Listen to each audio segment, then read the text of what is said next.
figuracional, que es lo que él propone. Entonces, ahora cuando empecemos,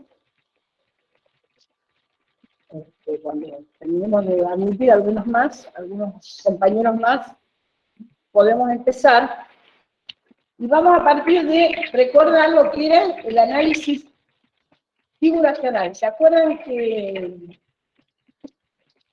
Elías, avísame cuando empezamos a transmitir, entonces ahí les estoy preguntando si están escuchando, porque ver no ven todavía, pero ahí les pregunto si están escuchando. ¿Y esperamos hasta que vean o Como prefieran? qué falta para que veamos? Se escucha.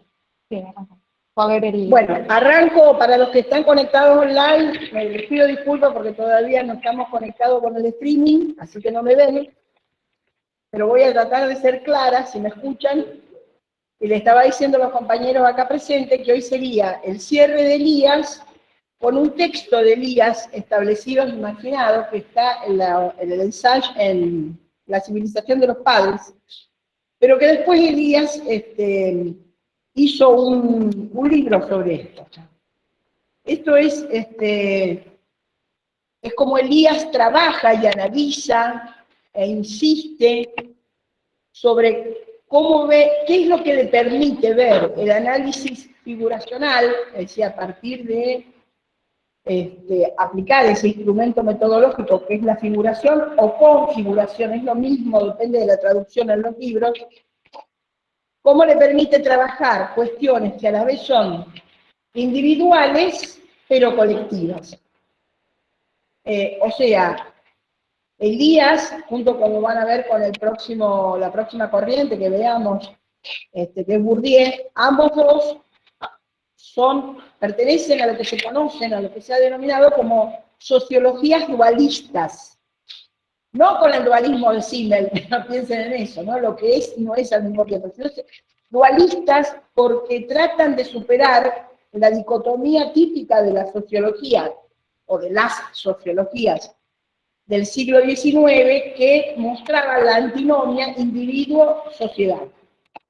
En realidad, tanto Elías, con su análisis figuracional, como posteriormente Bourdieu, con su noción de espacio social, hábito, teoría de los campos, van a tratar de no estar ni con individuo ni sociedad, sino con ambos integrados. Por eso vamos a empezar recordando qué era una figuración, que hemos trabajado, la del deporte y el ocio, la clase anterior, y hemos trabajado también cuando dio la clase en María de los Ángeles, seguramente que dio el proceso de pacificación, debe haber hecho referencia a la figuración y cómo cambia la figuración típica digamos, de la época feudal, con los reyes feudales, hacia, digamos, la formación de los estados monárquicos absolutistas, donde aparece, ahí sí, hay un fuerte proceso de despacificación de los espacios ante los conflictos, generalmente los conflictos o la ampliación territorial, etcétera, se llevaba a cabo mediante la violencia, y en este texto que Durkheim, viene a hacer acá, que Elías va a llamar de guerreros a cortesanos, ¿verdad? Ahí se ve cómo los cortesanos se van a ir viendo, cómo los guerreros se van a ir transformando en cortesanos a medida que cambia, que avanza el proceso de civilización, se va llenando su vida, digamos, su transcurrir de espacios que comienzan a ser despacificados, porque ahora el monarca absoluto tiene en sus manos el monopolio de la violencia física, monopolio que puede mantener porque tiene también el monopolio de la renta fiscal. Entonces, en el texto que vamos a ver, Establecidos y Marginados, va a hacer un análisis figuracional Elías de una situación muy especial que se da en un poblado inglés, un pueblo chico, cerca de Leicester, dice él, al cual yo creo que leí en algún lado que le llega lo que está pasando en ese pueblo, por los apuntes que le hace conocer un maestro, el maestro del pueblo. Entonces, vamos primero a repasar qué era una figuración. ¿La tenemos ahí? Sí, lo que Ahí. pasa se ve chiquito. Y si pones F5, F5 o... No, F5 va. No, ¿verdad? Y acá abajo no, nos sale el... Perdón, nos sale para presentarlo... Claro. No. Bien. Entonces, se lo leo, lo que dice ahí, porque está aquí. Yo quería ponerlo grande, pero bueno. Dice, la figuración es la estructura formada por personas interdependientes. Subrayando interdependientes, porque es una noción básica para Elías, ¿verdad? Lo que va a resaltar siempre es que justamente estos espacios, ese proceso de civilización avanza porque aumenta la interdependencia entre los individuos que forman la sociedad humana. Entonces, la estructura formada por personas interdependientes, ya sea como grupos o como individuos. Primera cuestión. Esa estructura es un sistema de relaciones entre individuos o grupos, ¿verdad? Está organizada en torno a una dinámica de poder. Otro término a subrayar, dinámica de poder. Y aclara Elías que para él el poder no es una sustancia en sí mismo, sino que es una relación. Acá nos recuerda a Weber, ¿verdad? El poder como relación. Y va a decir, lo que va a cambiar a través de los siglos, en este caso sería para el proceso de civilización, ¿verdad? O el de tecnificación también. Lo que va a cambiar a través de los siglos es el equilibrio de poder entre las partes.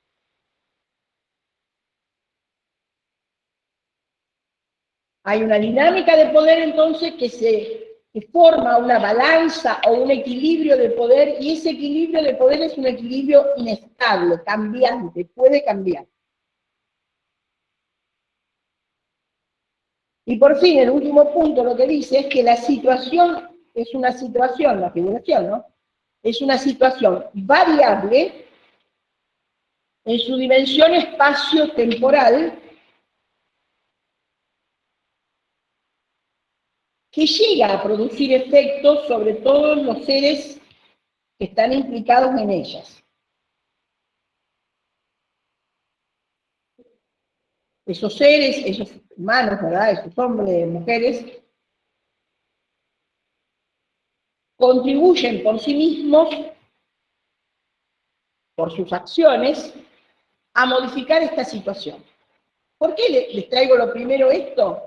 Para que lo tengamos presente a medida que yo voy desarrollando lo que pasa en establecidos y marginados.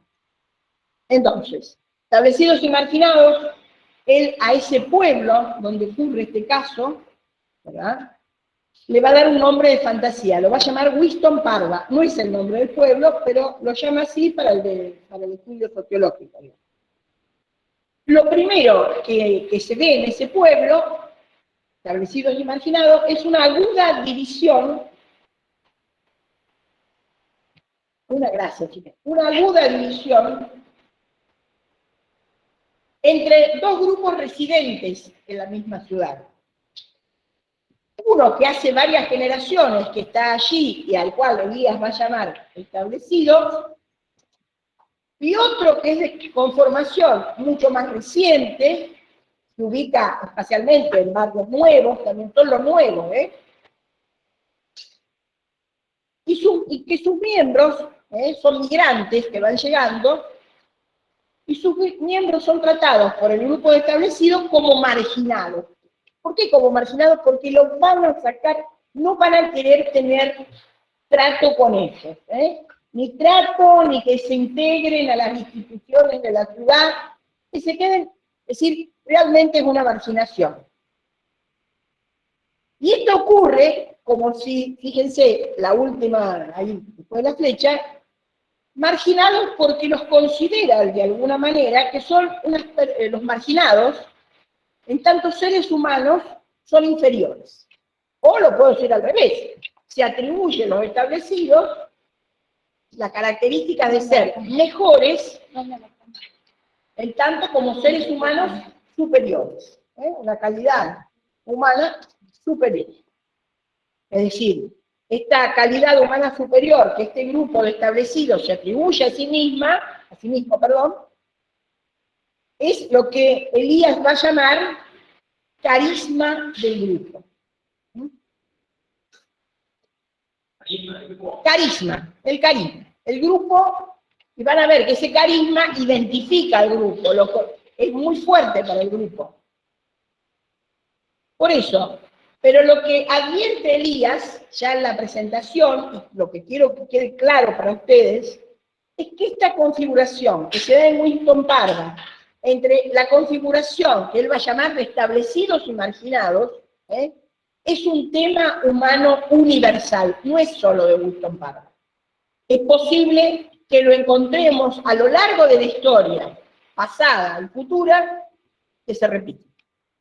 Ese es el valor de esta figuración, y por eso, ¿verdad?, nos parece interesante que la conozcan.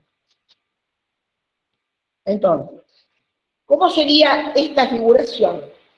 Hay miembros de grupos que son más poderosos que otros grupos, esta figuración como original, como universal, perdón, que la encuentro en cualquier lado. ¿Dónde aparece esta figuración?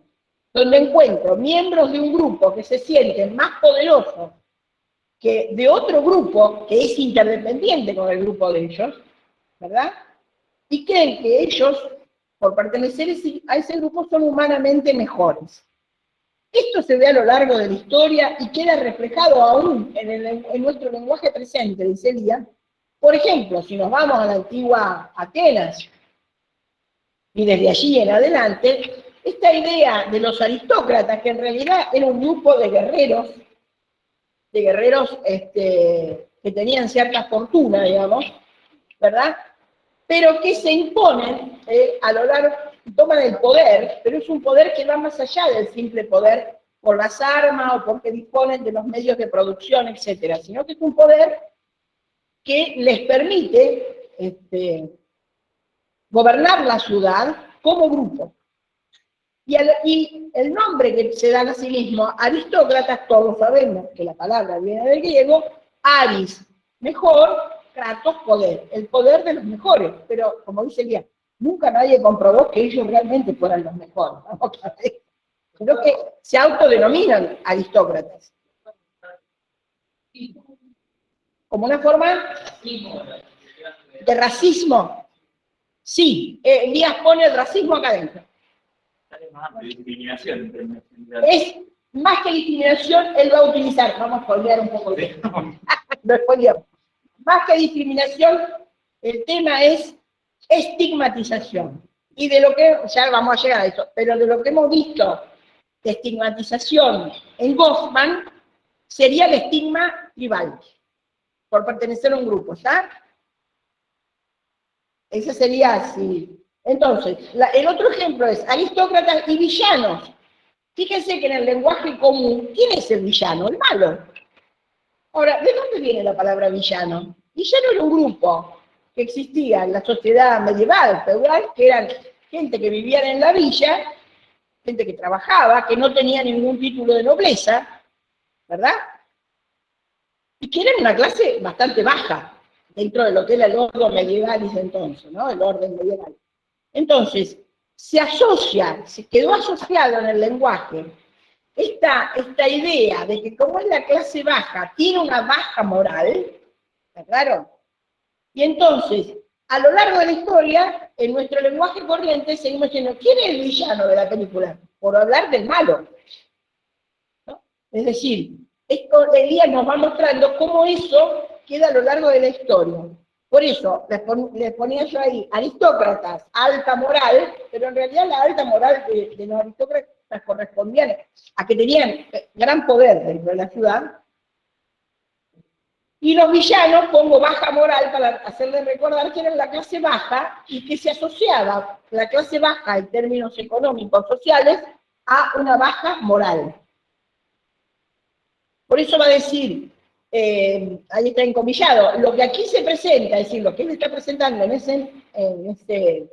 que él está viendo que ocurre en Wilson Parva es que la autoimagen normal de los grupos cuya cuota de poder es indudablemente superior a los otros grupos interdependientes. Siempre, entonces, que hay un grupo que en su autoimagen, es decir, la imagen que tienen de sí mismos, se conciben como más poderosos que el resto, como indudablemente superior, siempre va a aparecer esta figuración, establecidos y marginados.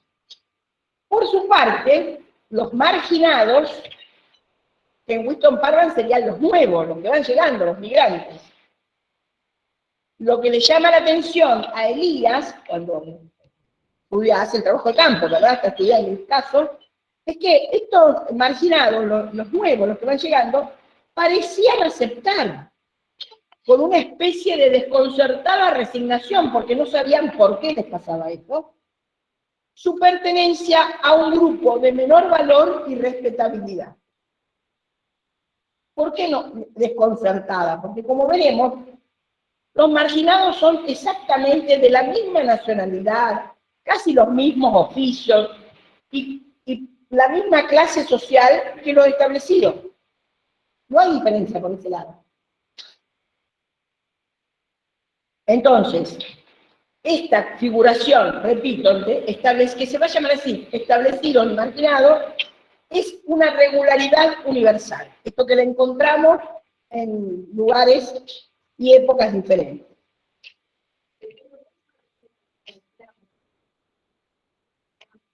Respecto a, por ejemplo, en América, sí, no hay duda. Él, por ejemplo, va a poner más adelante de ejemplo que en Estados Unidos, por ejemplo, Estados Unidos lo toma de varios ejemplos, pero uno de ellos es el poco poder que tienen los pueblos originarios, por ejemplo. También lo va a tomar cuando muestre cómo puede cambiar la figuración a lo largo del tiempo con la lucha de la población afroamericana por sus derechos civiles, por los derechos civiles puestos en práctica, porque los derechos civiles hacía rato que estaban reconocidos por la ley, pero no estaban reconocidos por los blancos, ¿verdad? Entonces, eso viene más adelante. Pero sí, Estados Unidos tiene. Entonces, esa regularidad como una figuración que aparece, que ve el establecido y marginado, tiene estos rasgos. El primer rasgo, el grupo de establecidos, acá estamos en el trabajo de campo, lo que él ve en Winston Parva. El grupo de establecidos se atribuye a sus miembros características humanas superiores. Somos los mejores del mundo, son. A la vez que hace eso, excluye a todos los miembros del otro grupo del trato social, y acá esto es lo importante, el trato social con su propio círculo fuera del trabajo, es decir, confluyen en el trabajo los dos grupos. En los distintos lugares donde trabaja, ahí sí tienen que tener trato. Pero fuera de ese trato que se da, que es bastante impersonal, en el ámbito laboral, por fuera de ese trato, no quieren los establecidos que haya más trato. Ahí aparece una palabrita que es fundamental, que es la palabra tabú. ¿Saben ustedes qué es el tabú? El tabú viene de la antropología, ¿verdad? Son aquellos elementos que un grupo humano, una población toma como intocable, ¿verdad? No se puede tocar, lo que es tabú no se puede tocar porque se contamina uno, se ensucia, ¿verdad? Freud desarrolló toda su teoría en base al tabú del incesto, por ejemplo, ¿no? Para la civilización occidental. Entonces, aparece esta idea de tabú, y el tabú sobre los contactos entre establecidos y marginados. Ahora, ese tabú, para que realmente se ejerza, era mantenido vivo a través de medios de control social. ¿Ustedes vieron Parson? Ahí viene una palabrita que está Parson, control social, ¿verdad? Pero bueno. ¿Estaba hoy expandida? ¿La habían expandida? Ahí está. Ah, está. ¿Está? Entonces, se mantiene, tiene el grupo establecido medios de control social sobre su propio grupo, para mantener el tabú, es decir, que nadie del grupo establecido establezca contactos por fuera del trabajo con los marginados. Y eso es a través, una de las herramientas de control social, uno de los mecanismos de control social, es el chisme. El chisme, el rumor, porque ¿quién puede detener al chisme? Y ni te hablo del rumor. El chisme puede tener o no base cierta, decimos en comunicación social, pero el rumor siempre tiene una base cierta. Pero la base cierta puede ser así, una uña, y todo lo que se le agrega es infinito y es indetenible. Entonces,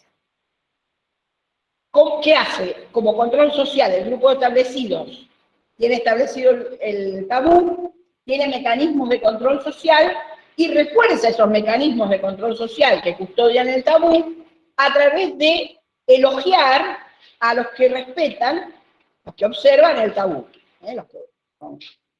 Y está en un clima donde siempre está la amenaza, por el otro lado, del chisme injurioso contra aquellos que fueran ofensores de la regla de no tocar el tabú, es decir, los que resultaran sospechosos. Decíamos nosotros cuando en la revista Humor, en los años del proceso, allá por los 80, apareció la revista Humor y había una historieta muy buena que era el doctor Pureta. Y el doctor Pureta era terrible neoliberal, terrible patrón, todo lo demás. Y decía, este tiene barba, seguro que piensa feo. ¿Ah? El pensar feo es el sospechar del otro, capaz que tiene, si fuera un establecido, diría, puede tener relaciones con los marginados, ¿no? Entonces, ¿cuál era la ventaja en la utilización de una comunidad pequeña como foco de análisis? El día nos lleva, por un lado, nos va describiendo lo que pasa en la comunidad y luego hace como un saltito de abstracción para contarnos, en términos metodológicos, ¿para qué le sirve eso? Por eso dice, ¿cuáles son las ventajas de la utilización de una comunidad pequeña como Weston Parva como foco de análisis, que va a ser un análisis microscópico, porque la sociedad que está analizando es muy pequeña? Y va a decir que le permite, esa comunidad pequeña, permite construir un modelo explicativo a pequeña escala, ¿de qué?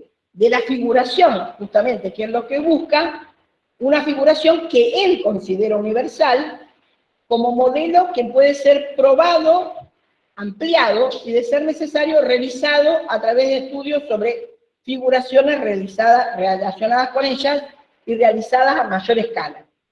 Sí.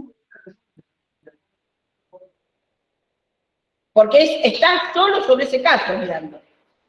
Por eso es un estudio que él dice, tal vez me puedan criticar porque lo estoy haciendo sobre un único caso y sobre una población muy pequeña. Sin embargo, dice, yo digo, eso que dice ahí, que esto, al ser pequeño, prácticamente es un análisis microscópico, pero me permite, ¿qué te permite un microscopio? Ver de lo que estás mirando, por pequeño que sea, lo que te permite ver es lo que hay dentro, ¿no es cierto? Cuando usamos un microscopio. Entonces él está diciendo, es un análisis microscópico si se quiere, pero eso es lo que me permite ver en pequeña escala. Primero que hacer una escala pequeña, pero ¿cuál es la figuración básica, dice él, de esto que le está buscando, entre establecidos y marginados?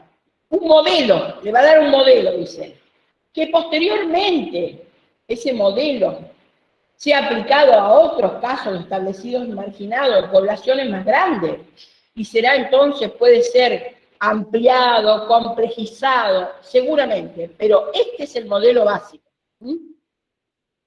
Entonces, él dice, esta figuración, esto que estoy mirando, Winston Parva, entre establecidos y marginados, me permite construir, fíjense qué nombre le da, un paradigma empírico.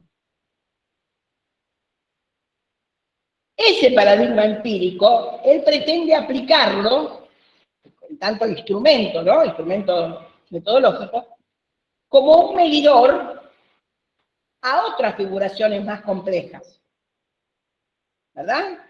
Entonces, al aplicarlo, dice, puedo entender mejor las características estructurales que tienen en común esto que yo vi en Winston Parva con lo que está ocurriendo, invento yo, con lo que está ocurriendo en este momento en Estados Unidos, en el momento que él escribió este libro, en Estados Unidos, la lucha de la población afroamericana por sus derechos civiles, me permite tener un modelo que me permite ver esa estructura. Obviamente que va a ser más compleja, ¿verdad? La otra. Pero también me permite ver no solo las características estructurales, sino, como dice ahí, las razones por las cuales, bajo condiciones diversas, esto que pasa en Inglaterra, lo que pasa en Estados Unidos, en la India, donde los gobiernos de la India, ¿verdad? Desde que la India se independiza, promueven legislación que va en contra de la existencia de las castas. Y sin embargo, no consiguen que la población asuma esas leyes. Las diferenciaciones sociales entre castas se siguen manteniendo. Esas diferenciaciones sociales saben que hay un grupo en las castas, que es el grupo de los parias, que es absolutamente excluido.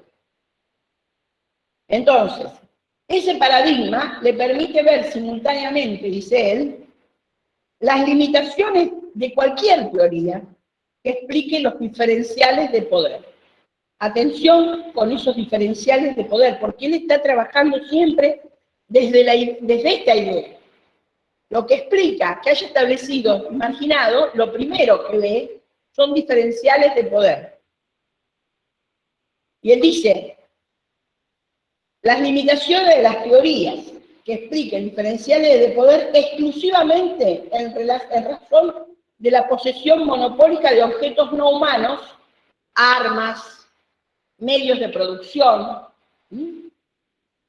Hasta ahí dice él que es insuficiente, es limitado eso. ¿Por qué? Porque está desatendiendo los aspectos figuracionales que funcionan en dichas configuraciones.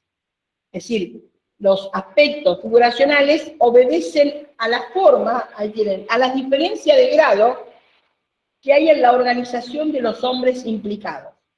Organización de los hombres implicados nos lleva también a pensar esta idea de Elías de la sociedad fundada en la interdependencia de los individuos.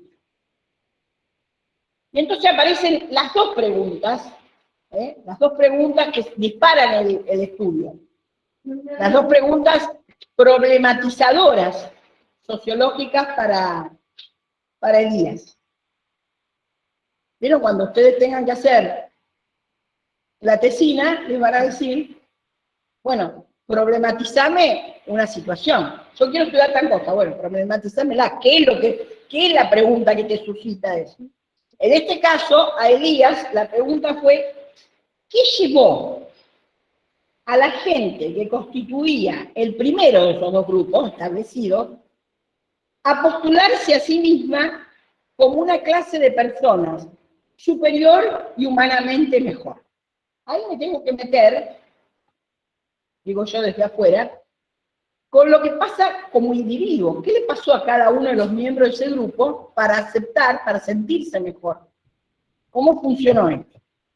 Y la segunda pregunta es, ¿qué recursos de poder los habilitaban a los establecidos para consolidar su superioridad? Porque no es solo que me siento superior, sino que luego esa superioridad se expresa en las prácticas y en las instituciones que forman la comunidad que habito. Entonces, ¿qué recursos de poder habilitaban a los establecidos para consolidar la superioridad que tenían, a la vez para crear la mala fama a la gente de la clase inferior del otro grupo, que van a ser los marginados? ¿Qué es lo que va a observar a él entonces? Acá está trabajando como sociólogo. Se hizo las preguntas, ahora vamos a la observación. ¿Qué encuentro en el campo, diríamos los que hacemos investigación? ¿Qué encontramos en el campo? Encontramos, lo que puedo observar, dice, se puede observar que la sola antigüedad de una formación, con todo lo que esto encierra, es capaz de generar, fíjense, la antigüedad ¿dónde? En la residencia. ¿Pero qué generaba? Un grado, yo diría, bastante interesante, primero de cohesión grupal, segundo de identificación colectiva, y tercero de mancomunidad de normas. Es decir, esas tres características que confluyen, ¿verdad?,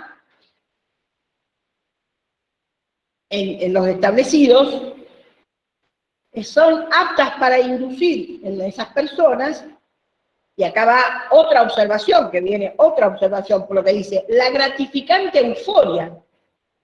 No es solo que me siento superior, sino que me gratifica, me pone eufórico, de pertenecer al grupo superior, y esa gratificante euforia se corresponde, tiene como la otra cara de la moneda, o como contrapeso, no, como la otra cara de la moneda más que contrapeso, el desprecio por los otros grupos.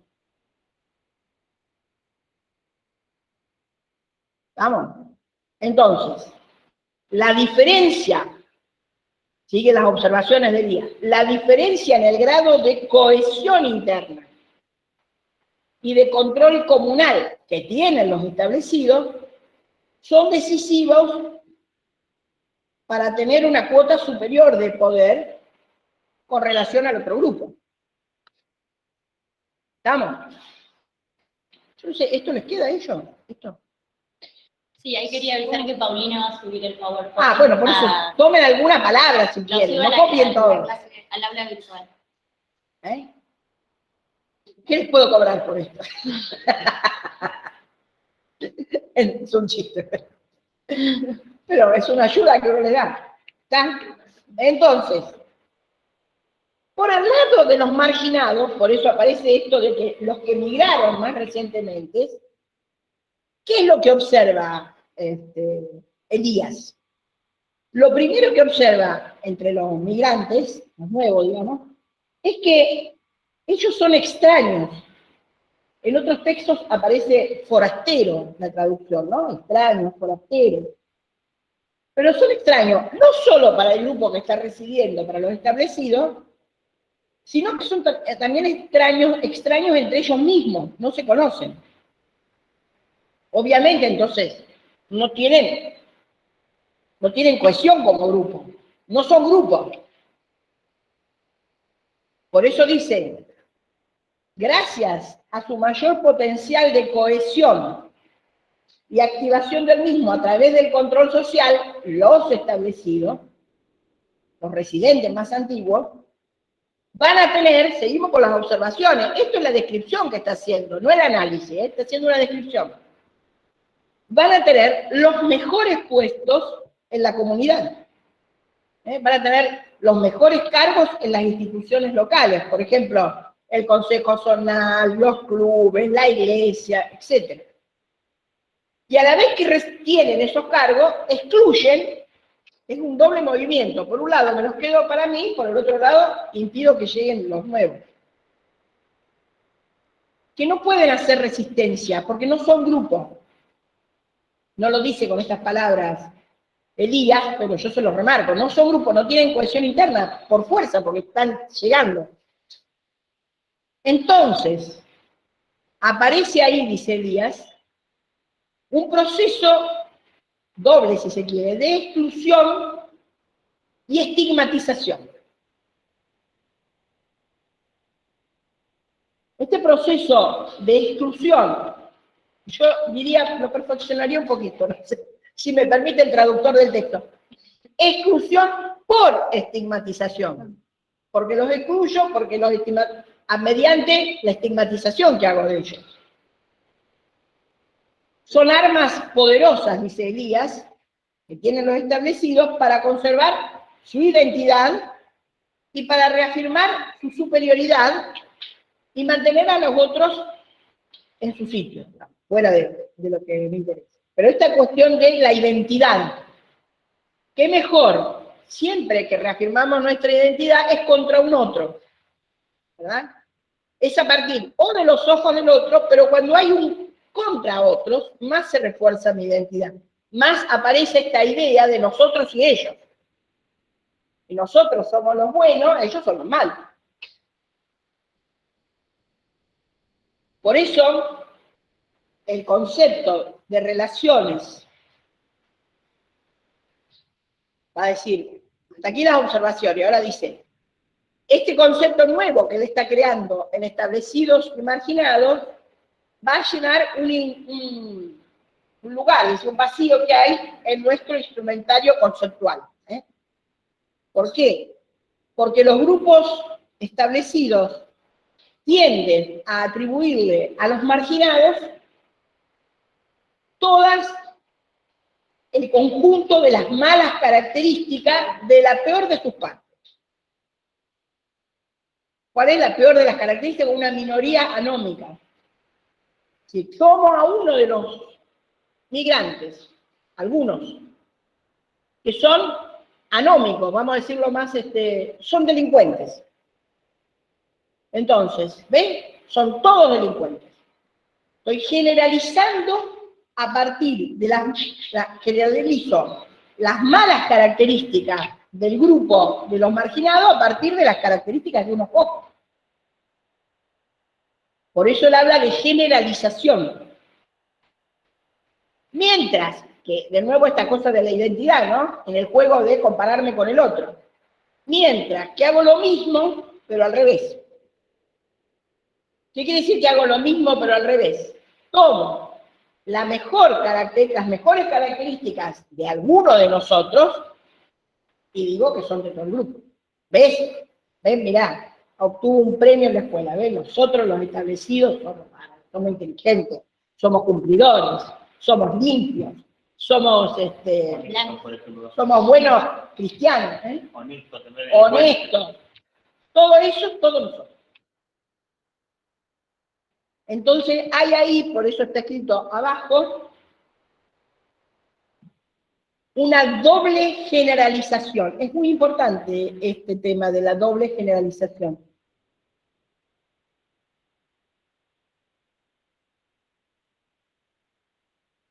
Generalizo en base a algunos que tienen malas características del grupo de los marginados hacia todos los marginados. Todos son así. Y al revés, en base a las buenas características del grupo establecido para todos los establecidos. Sí, ¿qué me querés preguntar? ¿Qué querés? Son anómicos fundamentalmente. A ver, en los años 80, 90, había una película italiana muy buena que se llamaba Sucio, Feo y malo. Sucio, feo y malo. No, bruto, sporco y cattivo. Sería feo, sucio y malo. ¿No? Eso sería, ese lema, feo, sucio y malo, es lo que yo digo que es el otro grupo. ¿No? Perdón, pero ¿quién enuncia eso? Claro, porque como digo, No, los establecidos, a partir de sus relaciones de poder, dicen que son. Hay un marginado que comete un crimen. ¿Ves? Todos los marginados. Estos marginados, estos, vamos a decirlo como diríamos acá en la Argentina, no es lo que yo quiero. Estos villeros son todos, todos delincuentes, ladrones, criminales. Veremos. Está tan internalizado esta idea de establecido e imaginado con otros nombres, que fíjense que nosotros, digo, porque cualquiera de nosotros, cuando habla de inseguridad, Nos estamos fijando en lo que la hay, no hay duda que la hay, pero digo, si Elías tuviera que hacer una figuración de la inseguridad en Rosario, a partir de lo que han leído en el deporte y el ocio, y a partir de lo que estamos viendo acá, ¿tomaría solamente los estratos más bajos, los que están en las villas, los Fonavi, etcétera, y miraría eso para explicar la inseguridad? ¿O se fijaría también para elaborar la figuración con otros estratos más altos y su participación en la inseguridad? No te entiendo por qué. Dale.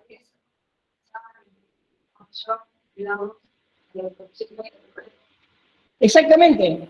Es decir, él dice en el deporte y el ocio, pero lo dice para el deporte, pero lo está recomendando para cuando uno analiza las relaciones internacionales, o para un análisis político cualquiera. Dice, no es posible, dice, no vamos a encontrar gran resultado con un análisis figuracional cuando hay un conflicto entre grupos, analizando cada grupo por separado. ¿Por qué? Porque ahí se pone en juego la noción de interdependencia, y el equilibrio de poder es variable. Depende de cómo se mueva uno, y cómo se mueva y cómo responda el otro, digamos, para que esta figuración vaya cambiando. ¿Se entiende esto? Pero tenemos internalizado, y él lo reconoce aquí, ahora van a ver que el grupo de menos poder es el que porta la deshonra.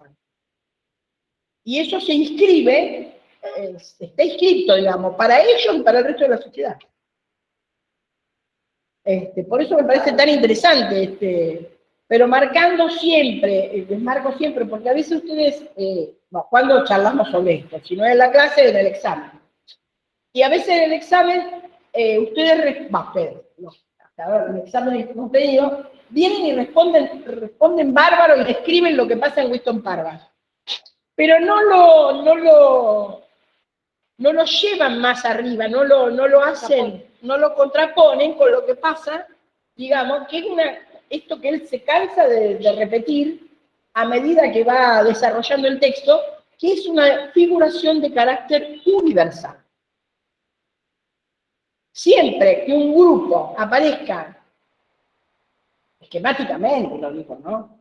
Puede ser más complejo, pero que aparezca un grupo que detenga el poder, pero que además en su autoimagen, lo que piensa, se sienta que es superior humanamente a otro grupo y estigmatiza al otro grupo, siempre está, sea un caso de racismo, está esta figuración presente, dicen.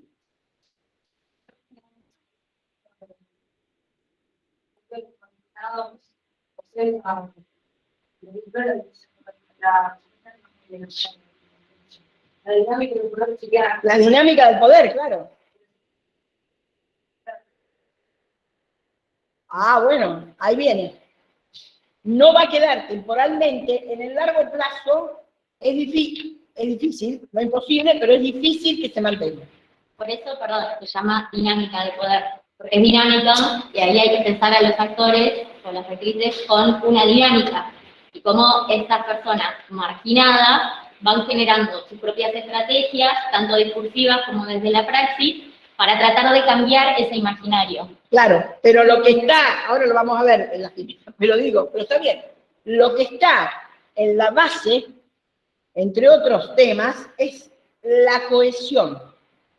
A medida que el grupo de marginados se cohesiona como grupo, comienza, cosa que no es fácil, ahora van a ver por qué, pero cuando consigue cohesionarse como grupo, comienza a desarrollar toda una visión crítica de su situación de marginalidad, de inferioridad, digamos.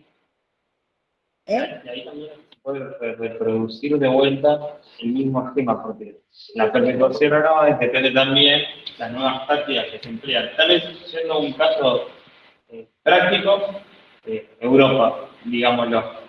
Generalmente los países de Europa del Norte tienen una fuerte discriminación, aunque no parezca, hacia los países de Europa del Sur. Por ejemplo, el Países Bajos, que investigo con la pandemia, le han dicho, por ejemplo, que los países del sur no querían a los inmigrantes porque eran más sucios. Por ejemplo, entonces podían tener más el virus. Y una palabra que la verdad no es el texto, sucio. Entonces, ahí había una clara marginalización. Pero después, a su vez, estigmatizan cuando la situación se controla y cuando también se cohesiona al interior de los países de la Unión Europea, empiezan a estigmatizar fuera de sus fronteras. Fuera de la frontera europea, entonces encontramos a los mismos que estaban estigmatizados, estigmatizando fuera nuevamente. Así es como que se porta, la figuración está interrealizada. Vos fíjate también, lo más conocido para nosotros, Italia. Ahí justo una Italia del norte, compañera, Italia del sur, claro. Milena, en el, Claro. en el chat dice, como la división de que en el sur de Italia son todos mafiosos y en el norte todos limpios. Y Todos trabajadores, Sí, con él. honestos, trabajadores. Gente de bien. Diría en Italia, blanca y bionda. Blanca y rubia, ¿no? Pero eso después se traslada.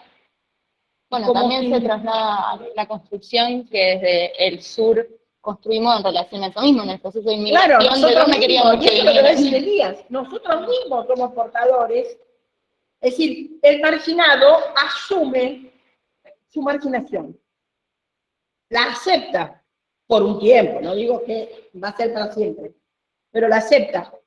En el proceso de la lucha por los derechos civiles en Estados Unidos, les voy a mencionar dos nombres, bueno, hay muchos más, pero digamos, dos nombres. Uno es Martin Luther King, el otro es Malcolm X. Pero en realidad, Angela Davis, los Black Panther, ¿cómo se llamaba la primera mujer negra? Rosa, no me acuerdo.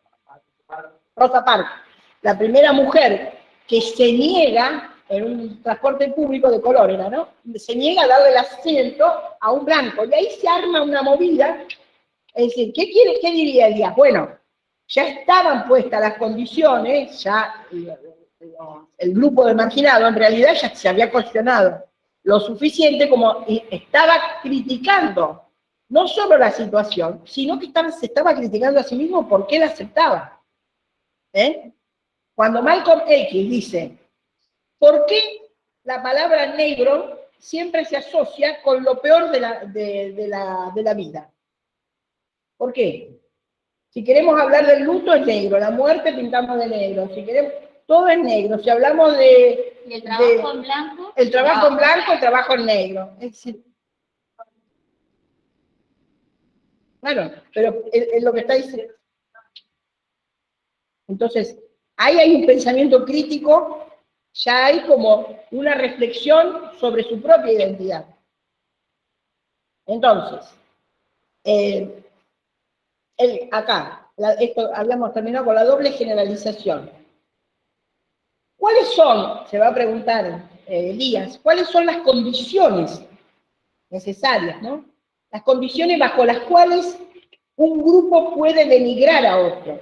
¿Cuál es la sociodinámica? Esto que decía la compañera, la sociodinámica de la estigmatización. Considerando siempre, y en esto tanto Elías como Goffman coinciden, Goffman decía que el estigma surge de un lenguaje de relaciones, ¿no? No es uno y para siempre. Entonces, él va a decir, en Winston Parva se puede observar cómo funciona la estigmatización como un fenómeno que afecta a múltiples, ¿no? Esta estigmatización no es solo de Winston Parva. La vamos a encontrar en muchos países del mundo.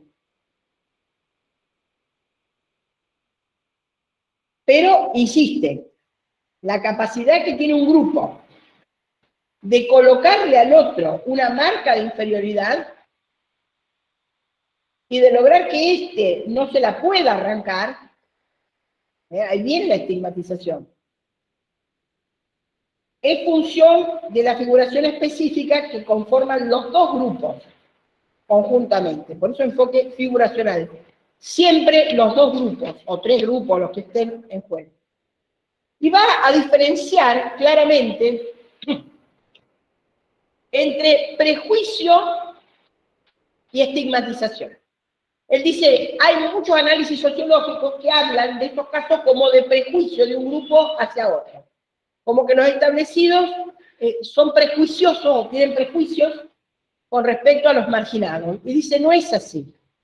Porque hay que tener en claro, el prejuicio siempre es algo individual. Funciona de individuo a individuo. Mientras que el proceso de estigmatización es un mecanismo, es un proceso grupal, es un grupo el que constituye al otro como inferior, para constituirse a sí mismo como superior, ¿verdad? Y entonces, ahí aparece la pieza central de la figuración. ¿Se acuerdan cuando dicen, cuál es la pieza central de la figuración de cualquier deporte? ¿Cuál era? Siempre te da la figuración central, guarda con eso, hay que tenerlo muy en cuenta. La del deporte era que era una batalla fingida, ¿no? Era batalla, pero era fingida. En esta, la pieza central es una balanza de poder desigual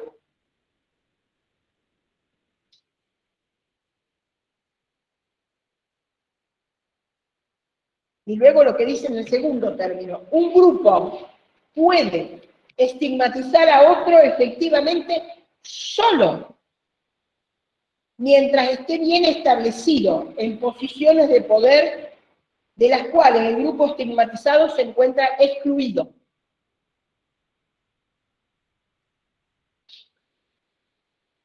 Por eso cuando encontramos, cuando observamos esto que él dice abajo, que un grupo tiene por otro grupo un desprecio absoluto y que la estigmatización es unilateral, es de un grupo hacia otro. Eso dice son indicios de una balanza de poder extremadamente desigual. ¿Dónde la veamos? En una empresa, en una comunidad, entre países. Una pregunta, a ver. Históricamente, ¿quiénes han escrito la historia y las leyes? A ver, ¿cómo era su color de piel? ¿Cómo era la clase social? Bien, europeo, clase alta, blanca, ¿y cómo era el género? Ahí va. Entonces, si juntamos todo eso,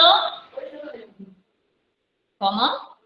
El arquetipo viril del que habla Amparo Moreno Claro. Sardá, excelente, que es también el androcentrismo.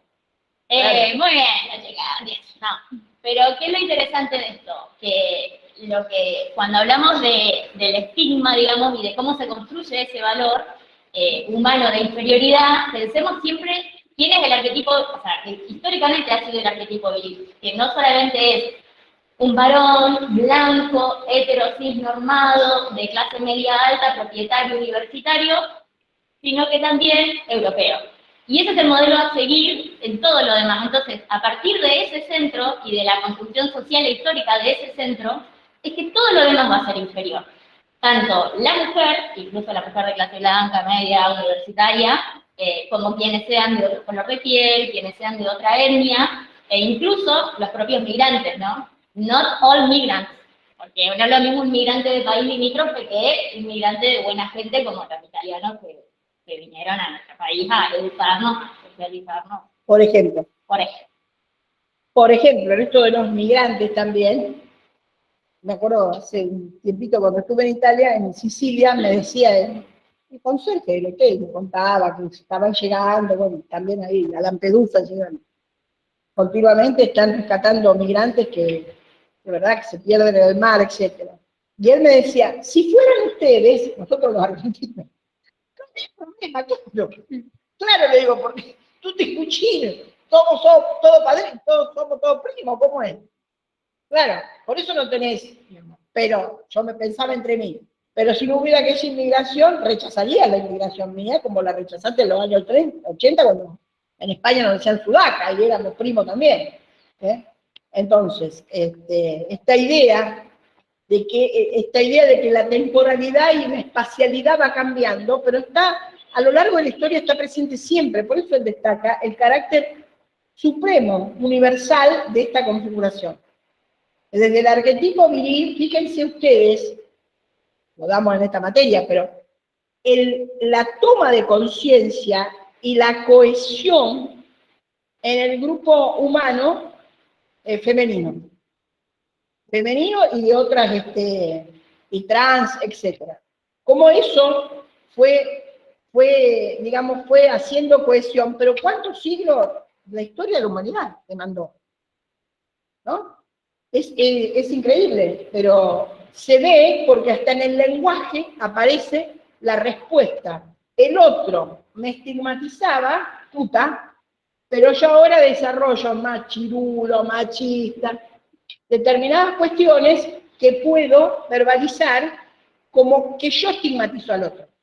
Y ahí hay una balanza de poder que está en plena disputa, digamos. El equilibrio es muy inestable. Es lo que hace dinámico. Sí, y entra en la noción de contraofensiva que se puede terminar generando. Claro. Históricamente, tal vez, ejemplo histórico, volviendo a lo de la India, que lo de la historia de la revuelta de los cipayos. Claro. Ahí es algo que termina, es tal vez un poco más espontáneo, pero termina también surgiendo y demostrando ese hartazgo en un punto. Claro. Fíjense lo que dice la tercera de aquí, dice, el poder de estigmatizar disminuye, esto que estamos hablando, ¿no? El poder de estigmatizar, que tiene un grupo, obviamente, disminuye o cambia de dirección cuando un grupo pierde la capacidad de conservar su monopolio sobre los principales recursos de poder disponibles en la sociedad. Y la de excluir, entonces, cuando pierde la capacidad de conservar el monopolio de los recursos, los principales recursos de poder disponibles en una sociedad, también pierde la capacidad de excluir al otro grupo, que son interdependientes con el de él. Vamos, ahí hay una... Sí. Acá hay una pregunta de Francisco que dice, ¿los marginados también estigmatizan a los establecidos? Entonces, no. Solamente cuando los marginados comienzan a dejar de ser marginados. Cuando los marginados comienzan a cohesionarse como grupo y comienzan a realizar este proceso de análisis crítico sobre las relaciones que tienen con el otro grupo y con su propia identidad.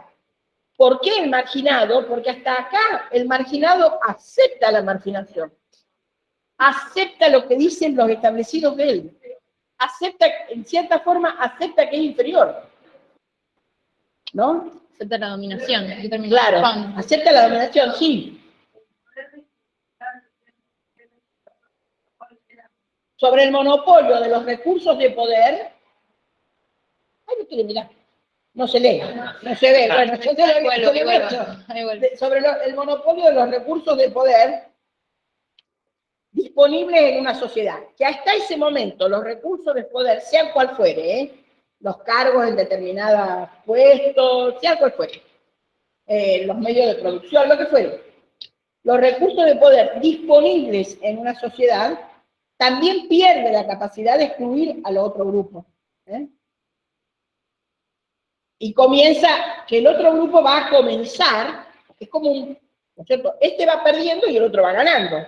Y el grupo de marginados ya deja, y le contesto también a Francisco, deja de estar tan marginado y empieza a reclamar la participación en esos recursos de poder. Entonces, en la medida en que disminuyen, dice él, las disparidades de poder, o cuando el desnivel en la balanza de poder se reduce, esto es lo que preguntaba Francisco, los grupos anteriormente marginados tienden a la retaliación. Ahí aparece una palabra que yo les aclaro. Retaliación es la venganza, la represalia. El otro grupo empieza a tomar represalia. Es una palabra que es castellano, ¿no? Pero se usa más en México, por ejemplo. Entonces, ahí lo que estábamos hablando, el grupo que era marginado ya no es tan marginado y comienza la retaliación, es decir, comienza las represalias, pero también recurre a la contraestigmatización. La contraestigmatización. Esto es un poco lo que preguntaba también Francisco. Eso se ve claramente en el ejemplo que decíamos antes de Estados Unidos, el problema de la población negra en Estados Unidos de América, como en los pueblos africanos que estuvieron y asiáticos que estuvieron bajo la dominación europea. O inclusive, dice Elías, entre los obreros industriales en la misma Europa. Cuando empiezan los obreros industriales a tener una equiparación más fuerte de clase en la sociedad salarial, comienza otra forma de verse a sí mismo y otra forma de reclamar o compartir, o reclamar compartir los recursos de poder de la sociedad. Entonces, para ir cerrando, Winston Park, las viejas familias, estos que estaban residentes, marca él, los miembros de esa vieja familia se conocían por más de una generación, se conocían hacía varias generaciones, y habían generado en su interior un modo de vida. Esto un poco nos lleva a Weber. ¿Ustedes se acuerdan de Weber? ¿Ustedes dieron clase de estamentos y partidos? Bueno, ¿se acuerdan de los estamentos? Que el estamento se distingue por el estilo de vida que tienen. Bueno, un poco es lo que está presente acá. Ellos han generado por varias generaciones un medio de vida, que los distingue obviamente, y un canon de normas comunes. Esta es la idea, tienen normas. No son anómicos, son al contrario, son nómicos y se enorgullecen de serlo, de respetar las normas, etc. Por eso dice, observaban determinados estándares del cumplimiento de las normas, etc., y eso lo llena de orgullo.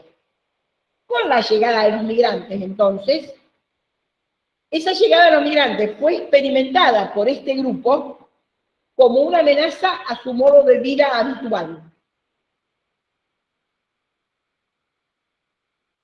Una pregunta, Norma. Sí. Perdón que interrumpa. Me quedé pensando en lo que dijo la compañera de, digamos, esta posibilidad de extrapolar esta figuración a otras situaciones. Y ella nombró el caso de la colonización. ¿De la? De la colonización. Sí. Digamos, ¿no habría una cierta tensión, por lo menos tal vez en una cuestión simplemente conceptual, pero en esta figura de quiénes son los establecidos y quiénes son los marginados ahí? Claro. Digo, claro. por esta cuestión de, bueno, ya es un grupo asentado comunitariamente. En realidad no con la colonización, sí con la conquista está la tensión. Porque cuando claro. hablamos de colonización ya Sí, están establecidos los que venían de Europa. ¿Está? Bueno. Claro, es lo que llamamos el periodo de conquista. Que ahí es guerra y es derrota, ¿no? Derrota para los pueblos originarios. Pero sí. Ahí en ese sentido es interesante cuando él habla del microscopio, digamos, cómo pensar, Norbert Elias escribe en un contexto muy específico, pero lo interesante es que nos brinda una serie de categorías analíticas que la podemos utilizar para analizar otras situaciones y otros contextos. Por ejemplo, Norbert Elias no estaba pensando en el patriarcado, en las cuestiones de género en ese momento, no estaba pensando en todo lo que fue, bueno, no sé si es conquista, sino el genocidio en América Latina. Pero pensemos, por ejemplo, a la hora de ver estos movimientos de contraestigmatización, como previo al 2015 la palabra feminismo era una mala palabra, y en esto de hacer generalizaciones feministas eran quienes nos quedábamos en tetas frente a la iglesia y prendíamos fuegos autos, iglesia, no me acuerdo qué más hacíamos. Y escribíamos toda la iglesia. Escribíamos terrible. Insultos. Bueno, hoy en día quiero que sepamos que Jorge Rial es feminista, Pampita se asume como feminista, o sea, como figuras reconocidas, digamos, en la sociedad, ven la necesidad de asumirse, reconocerse feminista porque dejó de ser una mala palabra y pasó a ser algo que en todo caso es algo que está en el plano de lo políticamente correcto. Ahora, esa lucha que hace que hoy en día, se me pone la televisión, logramos que la palabra feminista esté dentro de lo políticamente correcto, ¿a qué se debe? Bueno, a estos procesos de lucha anti-estigmatización, que por ejemplo podemos darle una fechada de inicio, si bien el feminismo existe hace más de 200 años, a partir del primer Ni Una Menos, que es el 3 de junio del 2015, que se inician grandes movilizaciones, inicia algo que muchas intelectuales llaman la cuarta ola feminista. En ese sentido, la cantidad de movilizaciones que se dieron, cómo esto dejó de estar solamente en las ciudades grandes, pasó a ser un tema de debate en los pueblos, dejaron de ser crímenes pasionales y pasaron a ser femicidio, pasó a ser tema de debate la cuestión del aborto, estés a favor o en contra o no, en todos los espacios, en todos los ámbitos, tanto públicos como privados, se debatía sobre esto.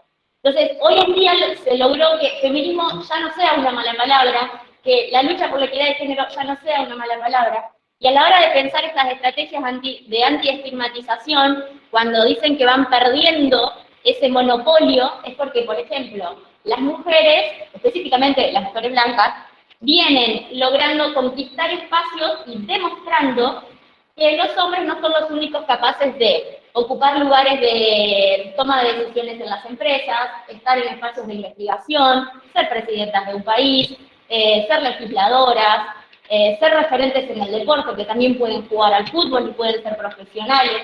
Por supuesto que todo esto cuesta una doble o triple carga en la jornada laboral, pero es interesante analizar cómo, y esto vamos a dejarlo claro solamente en Argentina por ahora, se viene avanzando en esto. Y esto se avanza a través de muchas movilizaciones, a través de muchas situaciones que en ese momento fueron estigmatizadas y hoy en día ya no lo son tanto.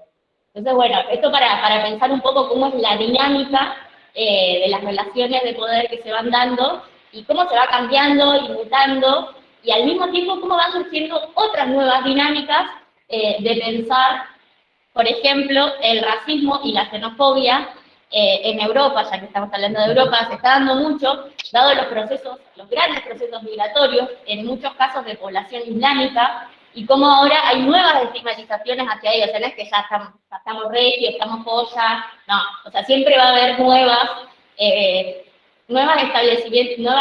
generaciones de establecidos y marginados. Así es. Entonces, es la universalidad del concepto, establecido y marginado, lo que es realmente interesante, digamos. Lo mismo, esto que decía ella, fíjense cómo en términos de relaciones internacionales, la cuestión del feminismo, no del feminismo, sino de la desigualdad entre los sexos, se aparece como un elemento de presión para lo que ocurre en Afganistán, digamos.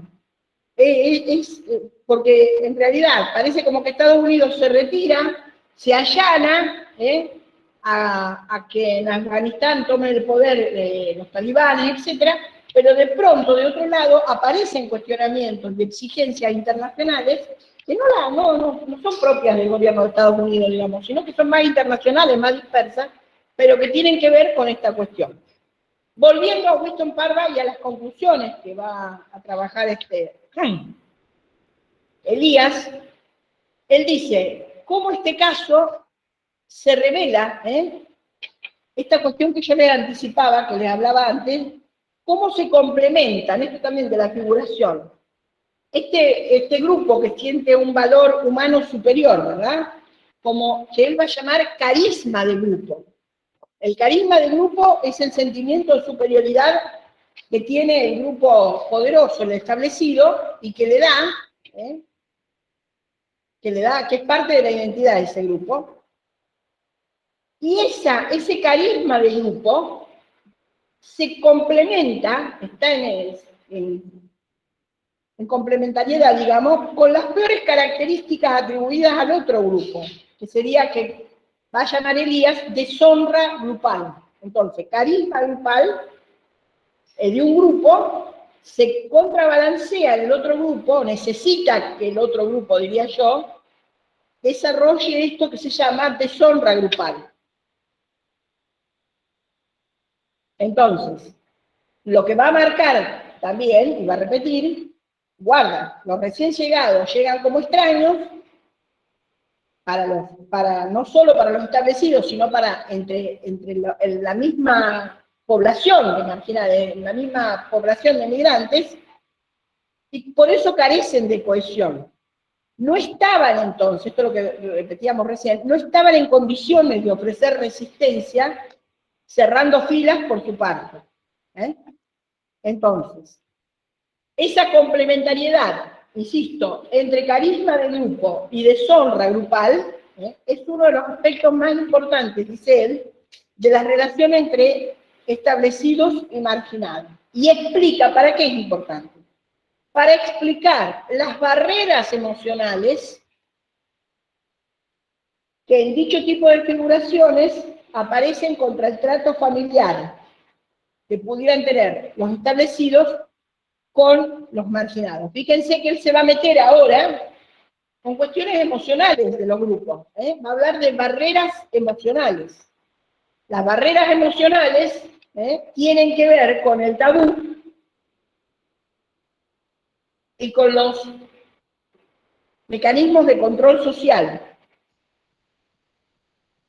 Ahora, estas barreras, dice, estas barreras emocionales que impiden el contacto entre ambos grupos, dice, tienen una extrema rigidez de las posturas contra la tabuización, es decir, contra esto de pensar el tabú. Aun cuando esas barreras tienden a persistir, aun cuando los recursos de poder de que disponen los marginados vayan decreciendo. Tienden a perdurar en el tiempo. Entonces, lo que él va a hablar del carisma de grupo tiene que ver con estas barreras emocionales. Yo creo que lo que sigue, a ver. ¿Qué es lo que está ahí en juego en las barreras emocionales?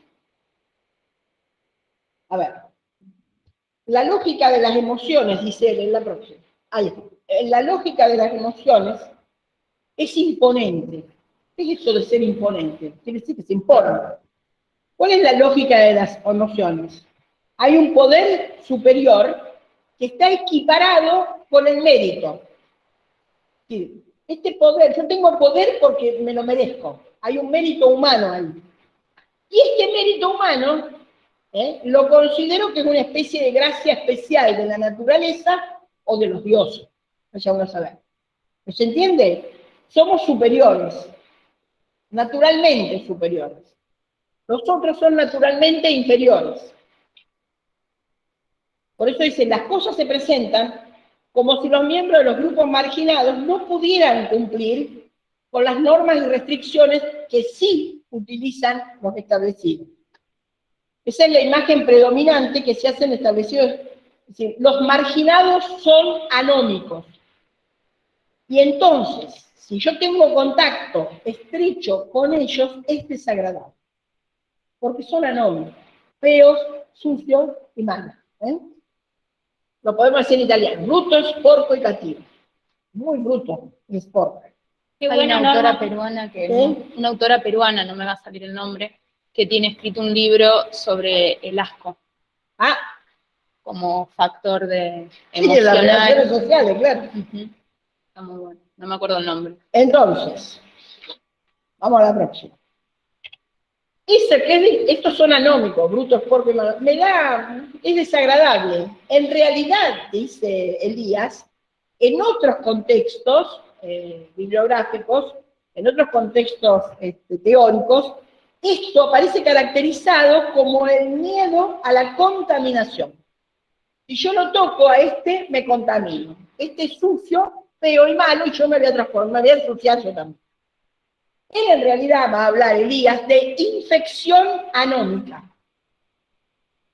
Es decir, hay alguien que tiene un contacto y entonces enseguida aparece esta idea de la infección anómica. Si anduvo con los marginales, seguro es sospechoso de infringir las normas del grupo de los establecidos. ¿Por qué es sospechoso? Porque tuvo contacto con los marginales y las normas del grupo de los establecidos dicen que no existe el tabú, que no puede haber contactos con ellos.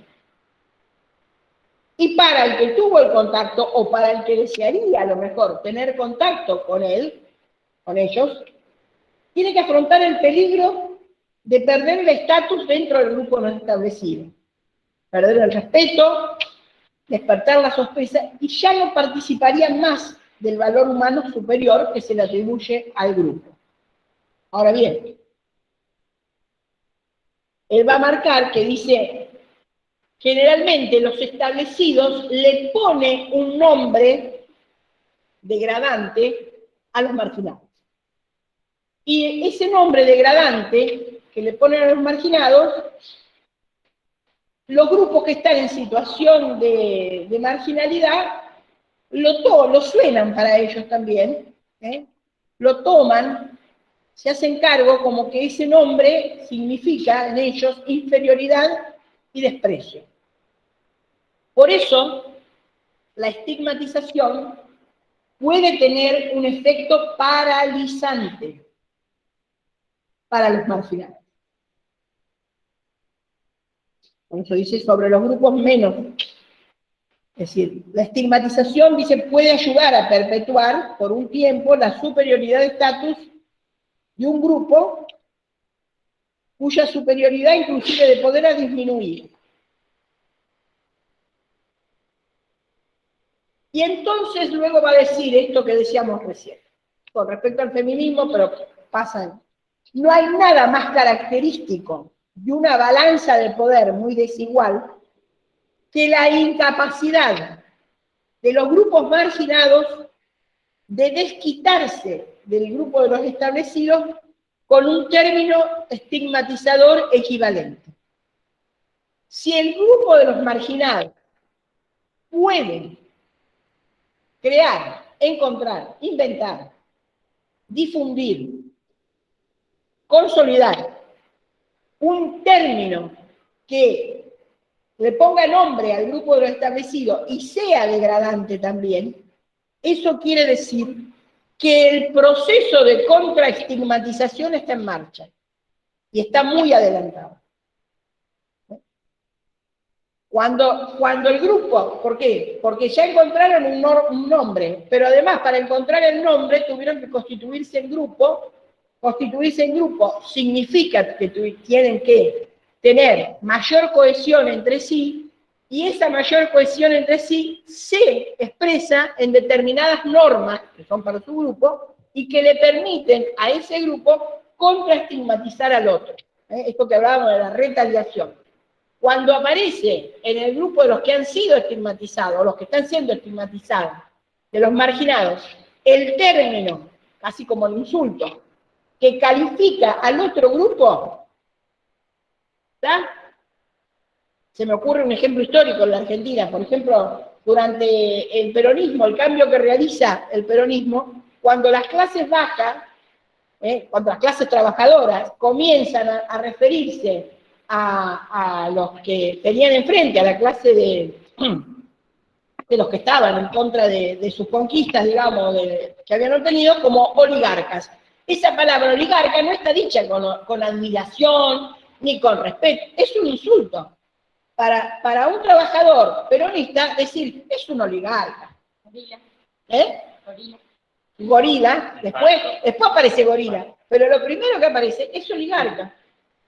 Es un oligarca. ¿Qué quiere decir que es un oligarca? Como justificando que no podés esperar nada de ese grupo. Y ahí, de nuevo, aparece esto de la doble generalización, porque en la contraestigmatización también hay una generalización. Yo estoy generalizando las peores características del otro grupo y se las hago generales a todos, digamos. ¿Entienden? Estamos a 5 minutos de terminar la clase. Disculpen, tendría que haber terminado antes y decirle, ¿alguna pregunta? Bueno, hicieron preguntas a medida que la desarrollaba, pero ¿queda alguna pregunta? ¿Están leyendo Elías? ¿Cómo les va? Con la lectura, quiero decir. ¿Cómo les va con la lectura?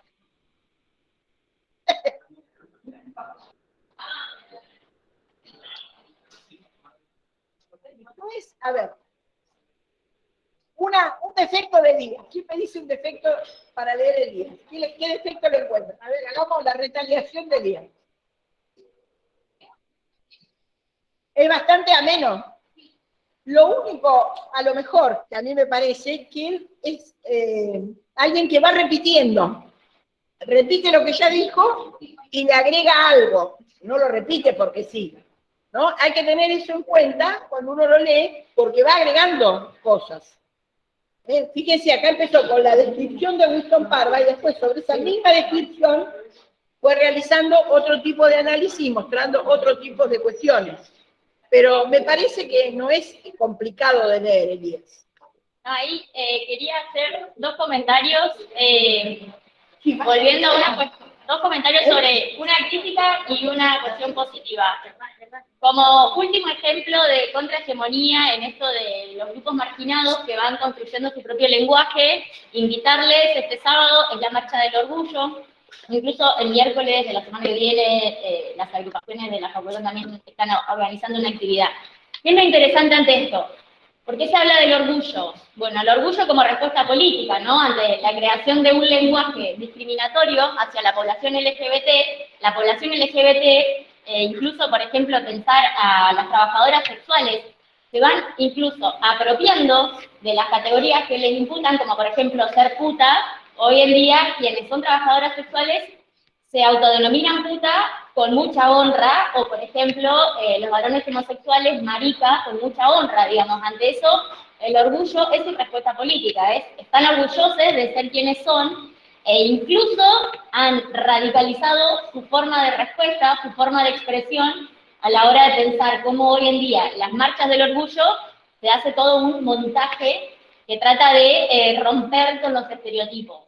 Y una pequeña crítica que tengo a Elías, pero porque la sociedad se ha complejizado, Claro. es ante las generalizaciones. Por ejemplo, pensemos en la periferia y en el centro, donde me ha pasado a mí de estar en el barrio San Francisquito. El barrio San Francisquito viven personas de Argentina y migrantes bolivianos y peruanos. Cuestión que hay una estigmatización, digamos, que genera una discriminación entre... He ido a dar apoyo escolar, iban madres con sus hijos argentinos, iban madres con sus hijos también argentinos, pero migrantes.